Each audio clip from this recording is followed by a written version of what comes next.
From what was thought to be a racetrack that only saw 23 overtakes last year, it looked like they would be similar and lack excitement. Well, turns out we were all wrong.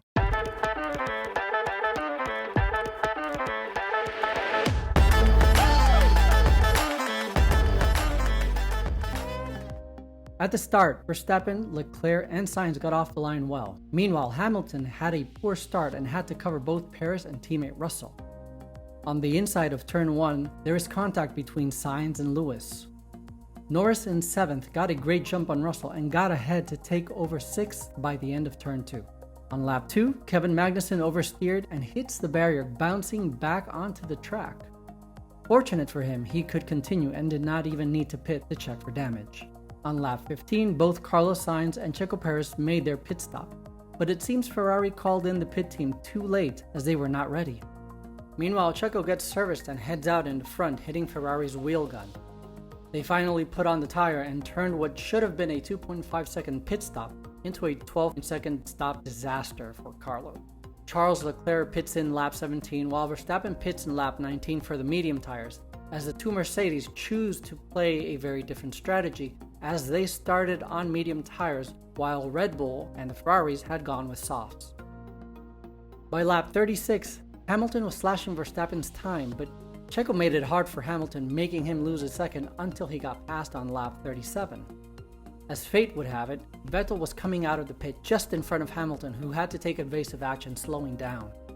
Vettel was handed a 5-second penalty for ignoring blue flags, but it did not comfort Hamilton as that had him lose 3 seconds from what he had gained on Verstappen. By lap 44, Hamilton had slashed Verstappen lead to about 15 seconds, which meant Verstappen would eventually pit and come out behind both Mercedes with around 8 to 10 seconds to make up. But what fortune does Red Bull have, as Yuki Tsunoda stopped on track on lap 44 complaining that tires were not fitted. His team advised Yuki that all looked well and to drive back to the pit stop, which he did, avoiding a possible VSC. Once in the pit, they readjusted his seatbelt, which he had loosened up, and they put on some new tires on. As soon as he got out of the pits, he was asked to park the car in a safe place, bringing out the VSC.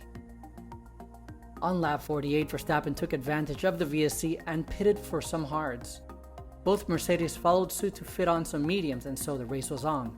On lap 55, Bottas stopped at the end of the straight before turn 1, triggering a safety car. Verstappen came in to fit in some softs, and Mercedes? They chose to stay out as they had decided from the get-go they would roll the dice to win. That meant for Verstappen to win, he would need to pass both Mercedes.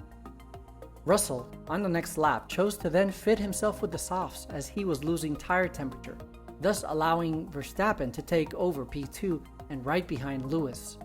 At this point, it was more obvious that Lewis would not be able to keep Verstappen behind him, and so Verstappen was able to comfortably pass Lewis and take the lead. Lewis then dropped behind Russell and then behind Charles, completely ending not just a race win, but a podium finish. Lewis not happy finishing 4th, while the top 3 on the podium were Verstappen, Russell, and Charles Leclerc. P4 was Lewis Hamilton, followed by Sergio Perez, Fernando Alonso, Lando Norris, Carlos Sainz, Esteban Ocon, and Lance Stroll round up the top 10. The bottom 10 are Pierre Gasly, Alex Albon, Mick Schumacher, Sebastian Vettel, Kevin Magnussen, Zhou Guanyu, Daniel Ricciardo, Nicholas Latifi, and with DNFs, Valtteri Bottas and Yuki Tsunoda.